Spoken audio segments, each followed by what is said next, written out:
Let's begin with a very interesting topic in physics, that is friction. So before understanding friction, let us just try to understand the usual forces that we come across in mechanics. They are the contact forces and the non-contact forces. So contact force is a force that exists when two bodies are in contact with each other. So force is exerted on a body whenever it is in contact with another body, where the other body may be a rigid solid body or maybe it is a fluid.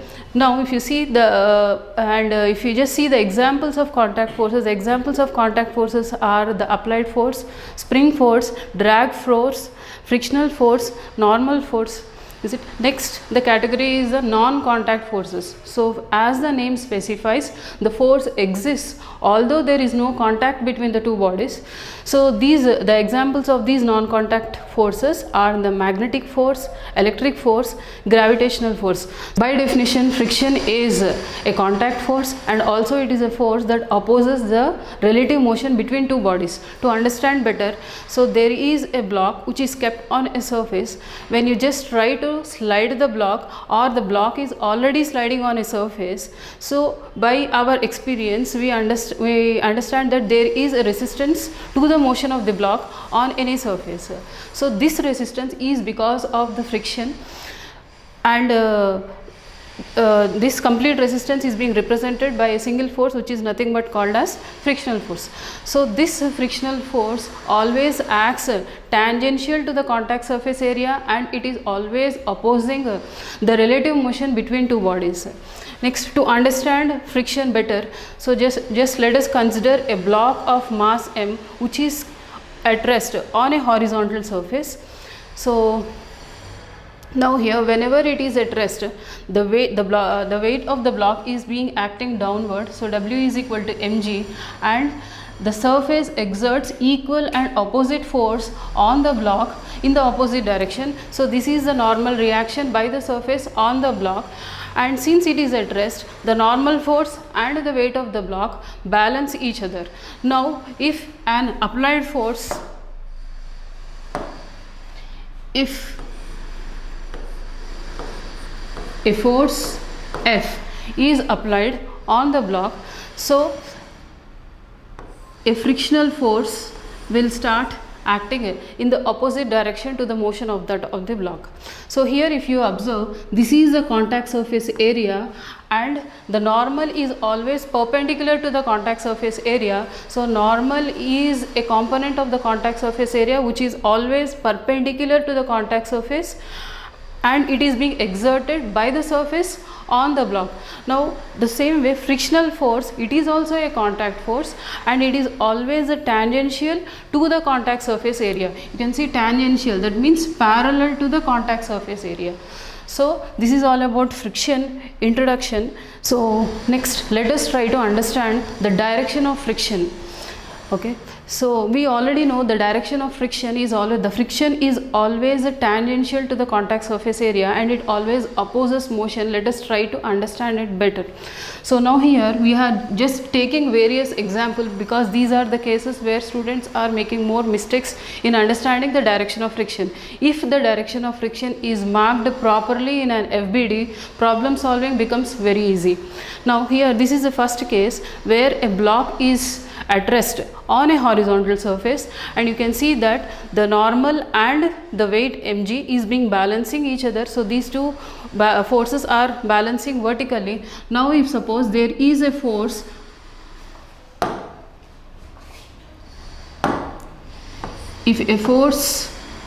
F is applied in this direction, so the friction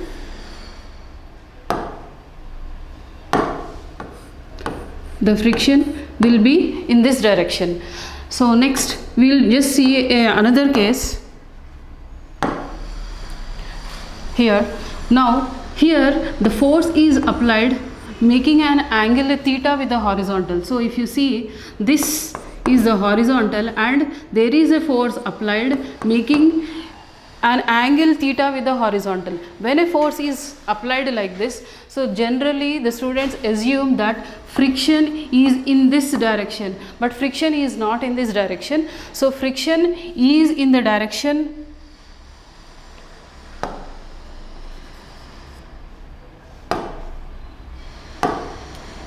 So if force is in this direction, so the body is moving in this direction, the motion of the body is in this direction, and friction will be in the opposite direction of the motion. Even if you see here, the force is in this direction, when the applied force is in this direction, the motion of the body is in this direction, and friction is always opposite to the direction of motion.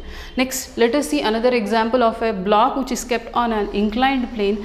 So when you see here, the weight of the block is always vertically downward, and if you see, this is the contact surface area, therefore the normal is perpendicular to the contact surface area, and now this mg is resolved into two components.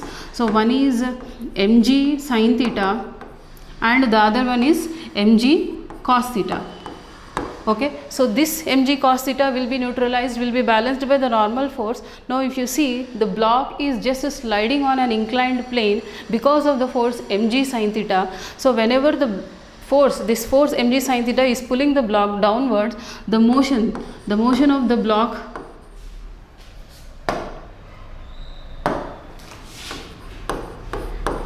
is in this direction, and therefore friction will be in the opposite direction. Okay, next we will see another example where there is a block which is held over to the over a rigid surface by an applied force. It is just like on a wall you are holding a brick with your hand, so the applied force is from the hand, so there is a force which is applied on the block over a rigid surface. Now this is the applied surface, and since this is the contact surface area, the surface will exert equal and opposite normal force on the block. Is it? Now the tendency of motion is always downward, the weight of the block always pulls it downward. So the tendency of motion is downward, that means the weight is pulling downward, so that means the motion is downward. So if the motion is downward, then the friction is in the upward direction. So in all the cases what we observe is friction is not opposite to the force, friction is always opposite to the relative motion between the two surfaces, and also in all the cases if you observe, friction is tangential to the contact surface, friction is always parallel to the contact surface. Here also friction and the contact surface, friction is parallel to the contact surface. Here also you can see, this is the contact surface area and the friction is parallel to the contact surface area. Here friction and the contact surface area. So from all this till now what we have understood, that friction is a contact force, friction always opposes the motion, the relative motion between the two bodies, friction is tangential to the contact surface area. So just next let us try to understand the different types of friction where a person is trying to move a heavy block. So initially we know with our experience that if a little force is being applied on a heavy block, the block doesn't move, or the box doesn't move. So although there is an applied force, there is no motion. Actually, according to Newton's laws of motion, whenever there is a force applied, the body has to accelerate with an acceleration of about F by m. So although there is an applied force, we can see that the body is still at rest and there is no acceleration of the body. So it means that the total net force which is acting on the body is 0. That means this applied force is being balanced by an equal and opposite force, which is nothing but which we are naming it as frictional force. So friction is an invisible force, invisible contact force, which is always acting and trying to stop the relative motion. So the friction which is acting on a body as long as the body is at rest, that friction is called as static friction.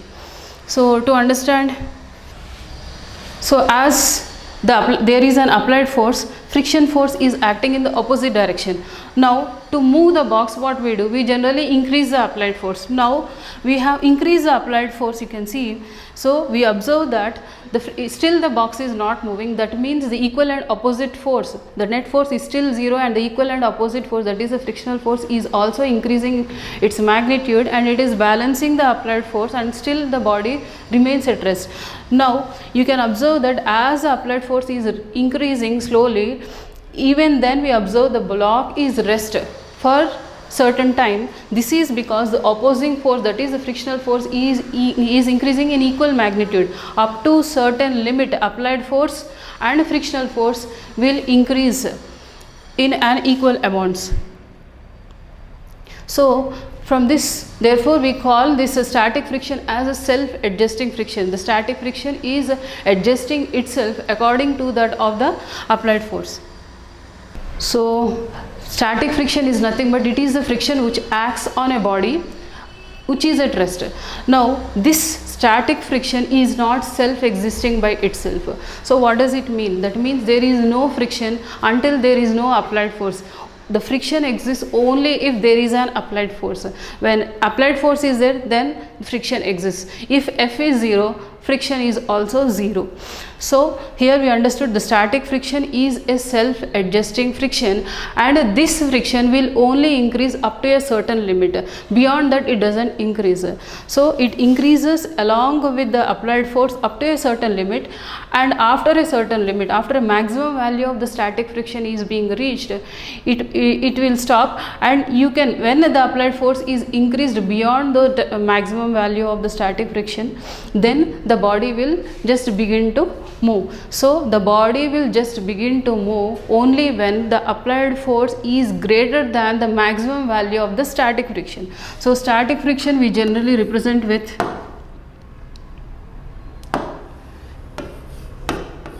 Fs, and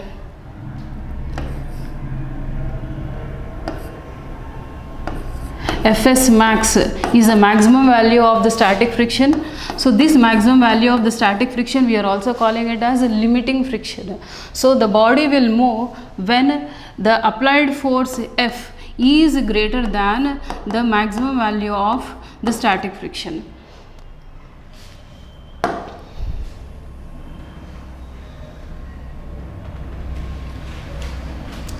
So next let us understand the next type of friction, that is the kinematic or the dynamic friction. So this is the friction that acts on a body which is already moving, So once the body begins to move, the friction still acts on a body. That friction is called as the dynamic or the kinetic friction, and this dynamic or the kinetic friction does not depend on the velocity of the body. It just depends, and it also is independent of the area of contact. It just depends on the normal force. So previously the static friction is also proportional to the normal force, and Fs is equal to mu s n.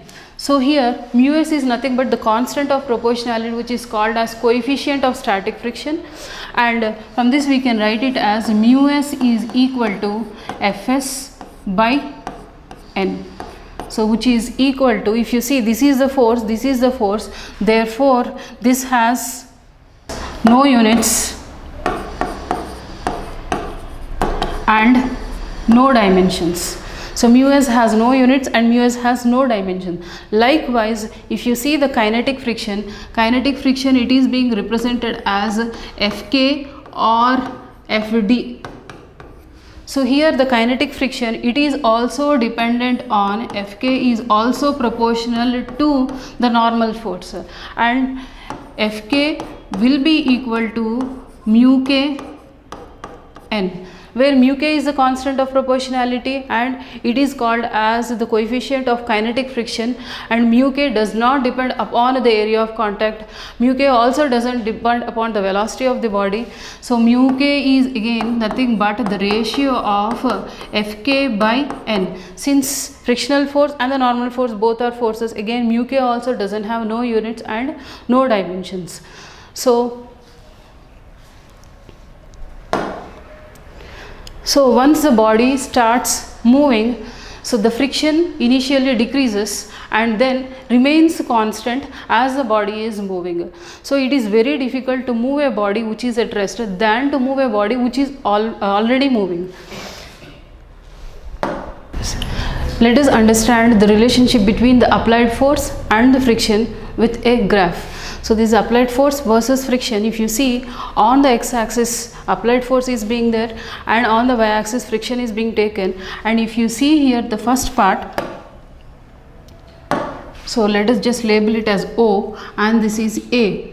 So from O to A, we observe that as the applied force is increased, the frictional force is also increasing. So there is a linear increase of the frictional force along with the increase in the applied force from O to A. This is from OA is where the body is at rest, although there is an applied force, because the applied force is being balanced by the frictional force. On static friction, a block of mass 2 kg is placed on a floor. So there is a block of mass 2 kg which is being placed on a horizontal surface. So just let us write what is given. So m is equal to 2 kg, and the coefficient of static friction is mu s is equal to 0.4. So it is mu s is equal to 0.4 if a force of 2.8 Newton is applied on the block parallel to the floor. So the applied force F is equal to 2.8 Newton. So the applied force, so this is the applied force on the block, is about 2.8 Newton parallel to the floor. The force of friction between the block and the floor is, so it is, and G value is taken as 10 meter per second square. So our aim is to find the force of friction that is acting between the block and the floor. So this friction is opposite to the direction of motion. Now we know the friction formula F is equal to mu s n.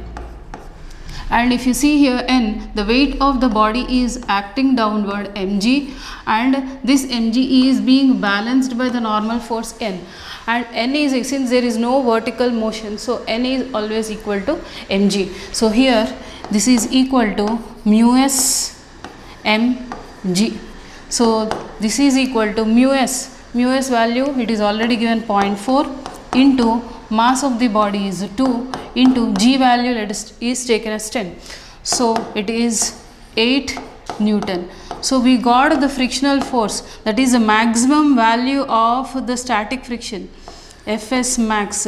So the maximum value of the friction itself is 8 Newton and the applied force is just 2.8 Newton. So we know that as long as the applied force is greater than the maximum value of the static friction, then only the body will move. So it means that with this applied force of about 2.8 Newton, it is, since it is less than that of the maximum value of the static friction, this block is at rest.